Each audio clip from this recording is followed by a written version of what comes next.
Hey, Daniel here. RAG is the go-to way if you want to ground an LLM's responses in real-world knowledge. But it does have its problems. It can struggle with complex queries, it generally only queries a single data source, and sometimes the retrieved results may be of poor quality. And then all of this can lead to hallucinations. There are lots of approaches to tackle these problems, and one of the most exciting ones is Agentic RAG. Here we'll be letting the AI think and reason for itself. It can decide which data sources to use, it can break down complex queries and trigger multiple calls, and it can validate the retrieved information on the fly, and if it's not of good enough quality, it can go again with a different query. And the way it does this is so impressive. So today I'll be showing you how I built this into our blogging system on N8N to provide real intelligence around the article research and outline phase. This results in content that's not only super accurate, but it's also based on your own company's knowledge base and data sets, which may not be published elsewhere. This is all achieved without writing any code on N8N. And make sure to stick around as there's tons of value in this video, from looking at my web scraper setup using Spider Cloud, how to batch embed documents from Google Drive to Pinecone's vector store, and how to use the open source Airtable alternative no-code DB to actually manage articles. Let's jump straight into a demo and you can see how this Agentic RAG system works. Here's a bird's eye view of our Agentic RAG blogger. And just to set the scene, we're taking the example of a local news website in Columbus. So if we zoom in here to our RAG agent, this is what retrieves information both in our own data set as well as publicly available data sources. So our curated data sets are here. This is our Pinecone vector store. And then we also have information on Columbus's capital projects stored in our no-code DB, and that's available for the agent to query that information. Outside of our own data sets, we also provide access to deep research tools, one with Perplexity and one with Gina.ai. So let's give it a go. Here we have no-code DB. Let's say this is an article title. I want an update on progress of capital projects in Columbus. And we'll set this one as an opinion piece. We'll even give it some tone of voice directions and examples. And we'll say article length, let's say medium. We'll change this to ready for outline and let's kick it off. Okay, so that has started and we've gone straight to our retrieval agent. And then based off that capital projects title for the article, the first place it's gone is to that data set. And then you can see it's hitting our vector database a number of times to fetch relevant information from our company knowledge base. After that, it's now gone to a public search to find out is there anything important outside of our own knowledge bases that we can bring into this article. And now it's also going to Perplexity to carry out deep research on this topic. And while it's doing that, if we dive into the chat model itself, you can see there's lots of different interactions or different runs. So based off the instruction that we give it, the first response is, I'll help you create an article outline about capital projects in Columbus. Let me gather the relevant information first. And then it triggers the no-code DB tool. From there, it's now let me search for more information about capital projects in Columbus. And it triggers the Pinecone vector database with the namespace gov and a specific query. It then looks at a different namespace, policy documents. It then goes back to the first vector store namespace and actually clarifies the query because it needs more specific information. So this is brilliant. This is an example of how it can validate the information it's getting in real time and then make a decision on where to go next with it. Then it says, let me try a deeper search to get more information about Columbus capital projects. And that's what used the Gina AI deep search. And then it looks to round it all out by getting a comprehensive report from Perplexity. And there we have it. It saves the outline to no-code DB. And if we refresh, we can see we have the full outline, lots of stats in there, citations, the actual deep research that was carried out across all of the different data sets. And from here, then we can trigger the article generation, which then goes to WordPress to pick out the most relevant internal links for the article. It then goes into this article media section. It creates image prompts. It fetches relevant YouTube videos. It then goes to either generate images or pulls stock images from Pixabay. And from here, we then write the article based off the rich outline that was created by the retrieval agent. And then it goes to generate the featured image, uploads that to WordPress, and then it goes to write social media posts based on the article. And from there, it then just uploads everything to no-code DB and changes the status. Okay, and let's have a look. And here's our article. So update on progress. Really nice AI image, actually. That's great. And as you can see, we've asked it to generate an opinion piece, so there's a little bit of edge to the article. A relevant YouTube video embedded, another good image. And then, yeah, so it's a lot of stats that it picked up during the research. Concrete jungles and empty promises, so it's definitely taken a side on this. And then a list of sources. Here's another couple of articles. This one is what not to put in your trash bin, and it's based off the specific requirements of Columbus City Council. And there are specific references to Columbus's ambitious climate action plan, stats around Central Ohio's waste diversion rates. It is ultra specific because it's dealing with the local knowledge base, as well as merging that with some of the data sources it's finding online. So now that you've seen Agentic RAG in action, let's have a quick look at the theory before diving into setting setting up the RAG pipelines behind the scenes. But before we do that, if you'd like to get access to this Agentic RAG workflow, as well as the ingestion workflow that I'll be going through in a few minutes, then check out the link in the description to our community, the AI Automators, where you can join hundreds of fellow automators, all learning how to leverage AI to automate their businesses. Not only will you get access to the templates, but you'll also be able to learn how to customize them for your specific requirements. You may already know what RAG is, but let's just do a quick review of the traditional RAG so that we can compare it against the new agentic structure. So with traditional RAG, it's a two-step process. The first is you need to import or ingest the data into your vector database. And what that means is you have a variety of documents that may be, web pages that you've scraped or PDFs sitting in a Google Drive somewhere. And those documents need to be chunked or they need to be split. And from there, those chunks are sent into an embedding model, which translates those pieces of text into kind of dense numeric representations. So these numbers or these vectors are then stored in a vector database like Pinecone or Quadrant. So this is Pinecone. Got a number of indexes here. These are the records or the chunks that have been indexed in this vector database. And you can see that this came from experiencecolumbus.com. And we have our text. So this is the information that was actually indexed. And these are the numeric representations, these values that you see here. So all of these numbers, all 1,500 of them, represent the text that you see here. And that's what traditional RAG is. So you import your documents, they're chunked, they're embedded into vectors, and stored in a vector database. And that's the import or ingestion phase. And from there then, step 2 is you need to query the information. So you would ask a question, like the way I've done with the article title, or maybe in a chatbot style interface. And that query is also converted into numbers using the same embedding model. And then it's sent into the vector database. Because what you want to do is find numbers that are similar to these numbers. And the ones that are most similar are going to be the ones that are most semantically relevant. And those are what are returned to the AI or the LLM to actually generate an output. So now, if we're to compare this traditional RAG using vector stores against Agentic RAG, the first thing to talk about is that Agentic RAG isn't, I suppose, limited to vector stores. As you saw with the AI agent in N8N, it was able to query a lot more than just vector databases. But if you have local data sources, you will need to make them available to your agent. And vector stores still make a lot of sense, particularly if you have a large volume of data. So your documents or your scraped web pages, which may be scraped on a daily basis, could still be sent into an embedding model and still represented in the likes of Pinecone or Quadrant. But then you may also have more structured or tabular data, which may not be suited to a semantic search. You may need a more structured search around that. So this could be stored in a more structured database that you can use SQL queries against. I'll be demonstrating this in a few minutes when I go through the ingestion of the Columbus, Ohio dataset. But once you ingest all of your data, then it's a case of querying and retrieving, the same as in a traditional RAG context. The difference here, though, is you're not restricted to a single vector store. So the user sends messages to the AI agent, and as I mentioned, that may be in a chatbot interface, or it could be in an AI automation like what we're using here. And from there, then the agent has a menu of tools that it can call depending on the nature of the query that was sent in. And as you saw in the demo, the agent can actually rewrite the query that's sent into a vector database. It can write specific search terms to be sent into the likes of a deep search engine. It can create JSON that can be passed into an API to retrieve outputs. Or it can create queries using SQL to send into a structured database. So there are a lot of benefits to this style of Agentic RAG approach because, number one, if you're using a reasoning model, it has the ability to plan an approach, which you saw with Claude 3.7 Sonnet. It has the available tools to trigger, and then based off the responses from those tools, it can iterate based on that feedback. You saw an example where it actually queried the same vector namespace a second time with a slight difference in the actual search. So that iterative feedback is hugely important because it's able to validate what it's getting back. And finally, you can use memory as well. So it's able to track what it's doing before responding to the user. So this really is, I think, the future of retrieval within AI systems because you're not constrained by the limitations of the more traditional approach. And the other thing is this works better in an autonomous fashion. So with traditional RAG, it's kind of a one shot. And if it doesn't get back what it needs, it has the tendency to then hallucinate an answer or just say, I don't know.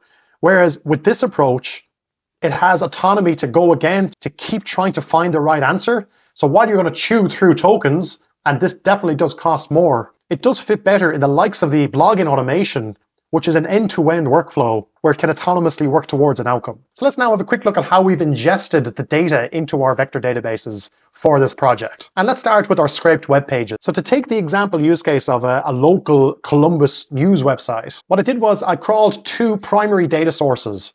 The first one is the City of Columbus website, so this is the local government website. And the second one is experiencecolumbus.com, which is run by the tourist board, I believe. And then after crawling those, I saved all of the information into our no-code DB. I have two tables on the left, one for the government website and one for the tourism website. No-code DB is brilliant here because when you're dealing with web scraping, you're dealing with large amounts of API calls, large amounts of operations and actions. So if you're using something like Airtable, you'd run into limitations on the free plan very quickly. I'm running no-code DB here on Railway. It's really cheap and easy to set up. It's like $5 a month. It's a one-click installation and you get your own URL. And it's really similar to Airtable. So if you've used Airtable, you're going to know what to do here. So then this RAG pipeline, let's just walk through it step by step. The first stage is to scrape the websites. So I have this running on a schedule, and this could run every day or every week, for example, to get the most up-to-date information. I then use Spider Cloud, which is a fabulous platform to actually crawl the site at scale. So if you've not seen Spider Cloud before, it's super affordable and it's incredibly quick. And it claims that it's 500 times more affordable than standard scraping services. And you can pretty much see that here, because if I actually run this workflow, you can see it hits the Spider Cloud platform. Here we're looking for 100 results, for example, and that is just completed. And to look at the log, it took a minute to crawl 100 pages, and the amount it cost was 3 cents, so pretty cheap. And from there then, we're going through and looping over each item, and we're checking to see if the page has already been scraped. We actually generate a hash to make sure that nothing has changed on that page. And if anything has changed, we update or we save it to the database. So of those 100 pages, 39 of them didn't previously exist in our data set. So they've now been added to no-code DB. And if we come down here, you can see those new pages. And now it's gone off to the Experience Columbus website to now crawl that site, and it's going to do the same thing. So no-code DB is used as the main data source for all of the pages. The other thing to say is this probably isn't the most scalable design, because it's actually waiting for all of the pages to be crawled before responding. So I do have a note to move this to a more kind of asynchronous webhook architecture, where you would just trigger the job, and then Spider Cloud would ping you with the results as they stream through. But definitely this works fine for smaller websites. The next step then is to take what's in no-code DB, and then based off the flags on the right-hand side, which signals whether the record has been upserted to the vector database or not, it then runs the task of actually creating the embeddings. So you can see that the additional 30 posts there now need to be upserted. So if we run this job, test workflow, it'll cycle through. It's loaded 39 items, and then we loop through each of those. We check if the vector already exists in Pinecone, and if it does, we actually delete it out, because we don't want a situation where we have duplicate vectors in the vector store, because that can really throw things off. And from here, it works through each of those posts. It goes to the OpenAI embeddings model to actually create embeddings based off chunking that you can see here. And all of that is then upserted into Pinecone. And you can see that then here, if we look at namespaces, you'll see that the number of records updates on the bottom right. So these two steps then can just work away in the background on a nightly basis, where any new articles on these websites are found, they're automatically upserted to the RAG system so that they can then be used by the agentic blogger. Another common RAG use case is the need to index PDF documents or Word documents. And a good example here is the policies of the Columbus government. So we could download a few of these here, and then there's a specific workflow around the document uploading and ingestion into the Pinecone vector store as well. So if I just open up the folder here, and then we can download those documents and then just drop them into here. And then with this workflow activated, these new files would be found, and they'll work through the process of extracting the text from the PDFs or converting it to Markdown if it's a Google Doc. And then the same process of checking if the vectors already exist in Pinecone. If they do, delete them. And then if not, we upload them or upsert them into the vector store. And you can see there in the execution history that 5 items were found. They were looped through. Each file was downloaded, text extracted, vectors were checked, and they don't already exist. And then it worked its way into the vector database. And actually, I'm missing a return path from there because it only saved one of them, so that should solve that one. Now let's rerun that. Just copy that to the editor and run it again. And as you can see, it's now found them in Pinecone and it's deleted them, so that's working perfectly. Let's re-open them, and now there's a return path to actually go for the second file, and it's doing that. All right, and there we go, 5 items processed. So those 3 data sets are in a single index in Pinecone. They could obviously be in separate vector stores with Agentic RAG. I have them in a single index, but they're separated by namespaces. So we have the tourism namespace, gov, and policy documents, and different vectors for each. And that's good practice within RAG to kind of logically separate out your information. The beauty of Agentic RAG is you can also use metadata, and you could filter by metadata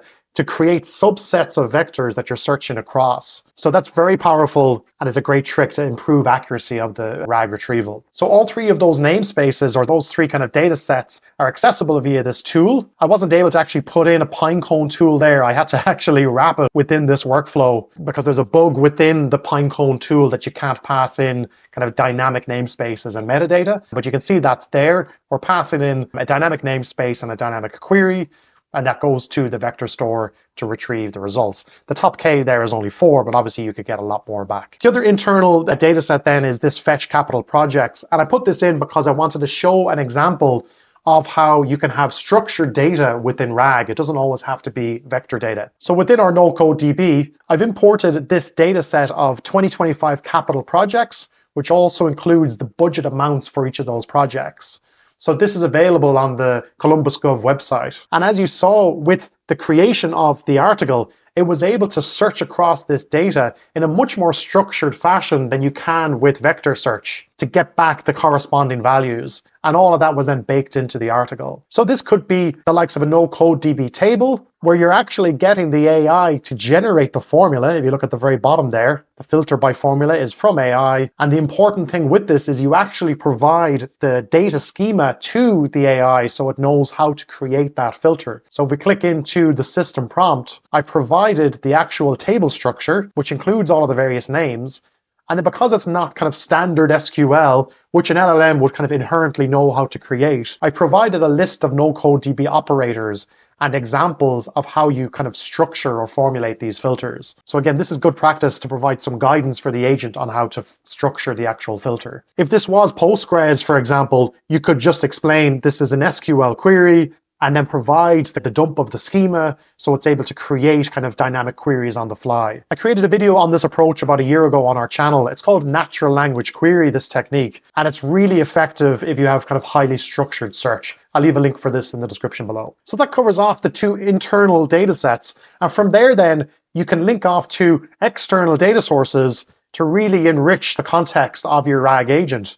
So here we're using deep research with Perplexity. And of all of the deep research tools out there, such as OpenAI, such as Google Gemini, at the moment, the Perplexity deep research tool is the only one available via API that you can actually use. So we have used it quite a bit across some of our other systems, and it's super impressive. And then the other tool is Deep Search with Gina. Gina.ai has some fantastic products. And this one, Deep Search, is kind of like Deep Research Lite. It's best if you need to search, read, and reason about a specific question to get an answer. So it isn't as comprehensive as your deep research with, say, Perplexity or OpenAI, but at the same time, the actual responses that you get are grounded based off the outputs of 50 odd websites. So definitely worth a look. I'll leave a link for this in the description below as well. So which is better, traditional RAG or agentic RAG? We're going to look at this through 8 different lenses. The first one being the most important one, which is cost. And agentic RAG is a lot more expensive than traditional RAG. The fact that the LLM is actually validating what it's getting back from each tool to then decide what tool to call next as part of an overall plan means that there's an entire kind of conversation that it's almost having with itself, which chews through tokens. And if we look at this example here, you can see that this RAG agent was called 8 times. And if you dive in, within each of these runs, you have a total number of tokens. Here it's 18,000, and it builds up. So if you look at the first run, it's 1,400. Second run, 3,400. Third run, 5,000. And it builds and builds and builds. So for this single article, it worked its way through around 68,000 tokens. And that's actually not including these external services as well. So if you look at the Perplexity call, that used just under 14,000 tokens. So let's add that to the list. So we're up at 82,000. So the LLM calls alone just for this RAG agent would cost around 30 cents. It's $3 per million tokens with Claude 3.7 Sonnet, and I think it's the same with Perplexity. Now, obviously, you can limit the number of iterations that the agent can have, but with that, you're obviously restraining it then to actually reach the most accurate output. So cost is clearly a big factor. You could use cheaper models. The problem with that, though, is Claude 3.7 Sonnet is a reasoning model, and it works brilliantly here. I've tested the non-thinking models, and they can't really work through a plan the way 3.7 Sonnet does. But this space is moving so fast that we will end up in a few months' time with lots of reasoning models that are quite cheap. So the cost of articles here would come down quite significantly. Within this overall blogging automation, this is the most expensive part of the AI calls. There are a number of other LLM calls within this blogging automation, such as picking internal links, generating image prompts, and of course, actually writing the article itself. But actually, those don't chew through as much tokens as the actual research agent. So they don't really significantly add to the cost. And as I went through in my last video, which talks about cache augmented generation, prompt caching isn't something that's enabled by default with Anthropic's models. You have to pass a specific cache parameter, and that's not supported within N8N's tools agents. Hopefully something that will be added in future, because that would potentially reduce the cost of these calls by up to 90%. And whether 30 cents per article is actually value for money in generating research and an article outline is incredibly subjective. For those that are trying to generate content at scale, I'm sure they'd see that as very expensive. Whereas for publications that are looking for really deep research, they might see that as value for money. So it very much depends. Next up is speed. And the fact that Agentic RAG has the ability to call multiple tools, and then also some of those tools can in turn take quite a long time to respond, means that there can be huge latency on these calls. And that's perfectly fine in this kind of scenario where it's baked into an AI automation that runs end to end. Whereas if it was a chatbot interface where you needed a response instantly, that's clearly not going to work. Now, that doesn't mean you can't use Agentic RAG for chat interfaces. You just need to be very selective around the tools that you provide and the instructions that you give the LLM so that it isn't constantly refining and refining its prompts to a vector store, for example. Next up is query complexity, and Agentic RAG can clearly handle complex questions like what we're dealing with here or through a chat interface. So if it was a user asking a question, the agent could break that down into multiple calls into a vector store. So that can result in much better retrieval accuracy from a RAG system. You don't necessarily need an agent to do that. You could have an LLM call before your RAG retrieval, which actually analyzes the question and then rewrites the query or rewrites it into multiple queries. So there's different approaches you can use. The next one is accuracy. And I do think that Agentic RAG is significantly more accurate than, let's say, a traditional single shot query to a vector store. The fact that it can actually reason and validate the responses it's getting from the vector store and then possibly go again with a variation of a query means that it can really try to find what it's looking for. That being said, there's the other side of that, which is if you are using external data sources like I use in this system, who's to say that the information you're getting back from those external data sources is accurate? So it can go either way, I think. The next one is data sources, and the fact that within Agentic RAG you can hit a number of different vector stores, lots of different namespaces. You can get creative on what metadata filters you pass to a vector store. You can hit APIs, you could hit SQL databases. So Agentic RAG has huge benefits here on the data sources front. And of course, it then uses reasoning to figure out which data sources to trigger and what queries to pass. And from that perspective, traditional RAG is quite simple. You are just passing an embedded query into a vector store to find the most semantically similar and relevant results. Because those vectors are most likely chunked independently of each other, the quality may not actually be that high in what you're getting back. Reliability then is another aspect. Traditional RAG is ultra reliable and fast, whereas with Agentic RAG, you've lots of different services that may or may not respond depending on where they're hosted and how busy those API endpoints are. And finally then, autonomy. Agentic RAG is autonomous. And you can see that in our automation here, where we're just leaving it up to the RAG agent to figure out where to retrieve information, how to retrieve information, and what queries to pass. Whereas traditional RAG is very much built into a workflow, a RAG pipeline, to actually return the results that you need. So what do you think? Is Agentic RAG going to change the nature of retrieval in these AI systems? Let me know in the comments below. And don't forget, if you'd like to get access to this Agentic RAG blogger and our ingestion workflows, then check out the link in the description to our community, the AI Automators, where you can join hundreds of members all looking to leverage AI to automate their businesses. We have calls almost every day to help members get their automations up and running. All of those events are recorded so people can play back if they've missed them. And as well as the over 100 blueprints and templates that we have a number of courses such as our N8N Masterclass and our no-code web scraping, crawling, and browser automation course, which can really help you level up your skills. Thanks so much for watching, and I'll see you in the next one.